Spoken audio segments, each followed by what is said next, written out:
Movies तो देखते ही हो, साइंस वाली मूवीज़, फैंटेसी मूवीज़ ऑलमोस्ट सबने देखी होगी। तो उन मूवीज़ में कई बार क्या होता है कि कोई व्यक्ति टाइम में फंस जाता है, मतलब या तो वो ट्रैवल करके आगे चला जाता है टाइम ट्रैवल करके, या पीछे आ जाता है, या कहीं बीच में ही फंस जाता है। तो अगर आप इमेजिन करो कि अगर ये सब आपके साथ हो गया तो क्या होगा। तो उससे पहले हम ये जान लेते हैं कि एक्चुअली में टाइम लूप होता क्या है और इसमें क्या होता है उस व्यक्ति के साथ जो इस टाइम लूप में फंस जाता है। तो एक जो टाइम लूप का जो ये कंसेप्ट है वो सबसे पहले 1941 में आई एक नोवेल से मिला जिसका नाम था लोडेड एंड रीलोडेड। उस नोवेल में क्या था, एक व्यक्ति होता है, एक इंसान होता है, आदमी होता है जो रोज सुबह अपने काम पर जाता है, शाम को घर वापस आता है। बट एक दिन क्या होता है, उसकी अचानक से लॉटरी लग जाती है। फिर वो एक बैंक में रॉबरी होने से भी बचा लेता है और उसी दिन उसका प्रमोशन भी हो जाता है। और उसी दिन उसकी जो गर्लफ्रेंड होती है वो क्या करती है, उसे शादी के लिए प्रपोज भी कर देती है। उस दिन वो ये सब उसके लिए इतना अच्छा होता है कि वो सोचता है कि काश ऐसा दिन उसके साथ रोज हो। फिर जब वो अगली सुबह उठता है तब उसके साथ ये सब रिपीट होने लग जाता है और फिर उससे अगले दिन भी उसके साथ ये रिपीट होता है। तब इससे क्या पता चलता है कि वो टाइम लूप में फंस गया, मतलब उसकी जो एक ही दिन को वो बार बार जीने लगा। इसके बाद कई मूवीज आई, साइंस की मूवीज या फिर वीडियोस या सीरीज या फिर कोई फैंटेसी मूवीज। इसके बाद इतनी सारी आई जिसमें क्या है, टाइम लूप के जिक्र किया गया है। तो आप इमेजिन कीजिए कि अगर आप भी टाइम लूप में फंस गए, मतलब एक ही दिन में जो आपके साथ हो रहा है वो बार बार होने लग गया, तो क्या होगा। क्या आपको कभी ऐसा लगता है कि आपके साथ जो कुछ हुआ है, मान लो आपके साथ कोई नई चीज़ हुई है और उस चीज़ के होने के बाद आपको लगता है कि हाँ कि ये एक दो बार पहले भी हो चुकी है। हम इस माइंड की कंडीशन को बोलते हैं डेजा वू। ये जो डेजा वू है ये एक जापानीज वर्ड है जिसका मीनिंग है कि एक ही चीज़ को बार बार होना।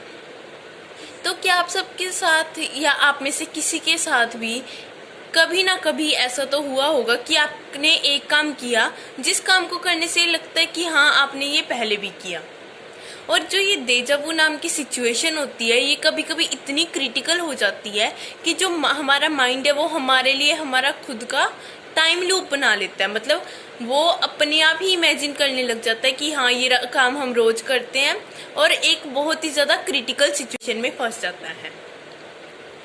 ये टाइम लूप की एक कैटेगरी है। टाइम लूप की एक्चुअली दो कैटेगरीज होती हैं, एक जो अपने दिमाग ने खुद टाइम लूप क्रिएट किया वो, और एक दूसरी कैटेगरी होती है जो अगर हम सच में किसी फैंटेसी मूवी की तरह टाइम लूप में फंस जाएं। बट अगर हम सच में किसी फैंटेसी मूवी की तरह टाइम लूप में फंस जाएं तो ये इतना ज़्यादा अच्छा नहीं होगा जैसा हम सोचते हैं। मतलब उस टाइम क्या होगा, मान लो अगर हम एक दिन मर गए और हम टाइम लूप में फंस गए, उसमें एक दिन मर गए, तो हम रोज ही वैसे ही मरेंगे।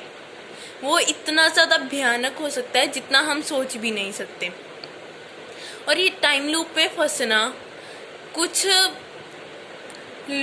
हमारी दिमाग की क्रिएशन की वजह से भी हो सकता है और कुछ सच में अगर ऐसा ही कुछ सच में हो गया किसी इन्वेंशन की वजह से तो ऐसा भी हो सकता है।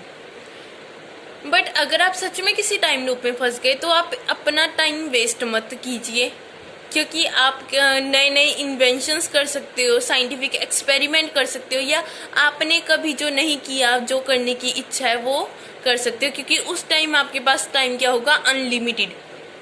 टाइम लूप में आप कभी मर नहीं सकते क्योंकि आप एक ही दिन को बार बार जियोगे, मतलब आप एक ही चीज़ को हर दिन रिपीट करोगे, ऐसा होगा टाइम लूप।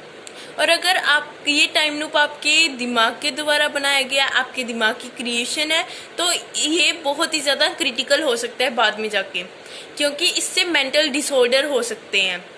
तो इस टाइम दिमाग के द्वारा बनाए गए टाइम लूप से बाहर निकलने के लिए आप क्या कर सकते हो, आप जो काम रोज़ करते हो, रोज़ सुबह उठते हो, अगर आप स्टूडेंट हो तो स्कूल जाते हो, अगर आप कोई कहीं काम करते हो तो ऑफिस या अपनी शॉप पे जाते हो, तो उससे कुछ अलग कर सकते हो। वैसे देखा जाए तो हमारा रोज सुबह एक ही टाइम पर सोना, फिर उसी टाइम पर सुबह अगले दिन उठना, ये सब एक टाइम लूप की तरह ही है। बट अगर आपके दिमाग में सच में ऐसी कोई कंडीशन क्रिएट हो जाती है, तब आप अपनी जो ज़िंदगी है उसमें कुछ अलग करने की कोशिश करो जो आपने पहले कभी नहीं किया। जिससे क्या होगा, आपके दिमाग और बॉडी दोनों रिलैक्स होंगे, और जो हमारे दिमाग की मेंटल कंडीशन होती है वो भी क्या है, सुधरने लगेगी और ज़्यादा हेल्दी होने लगेगा हमारा brain. For more amazing videos subscribe my channel.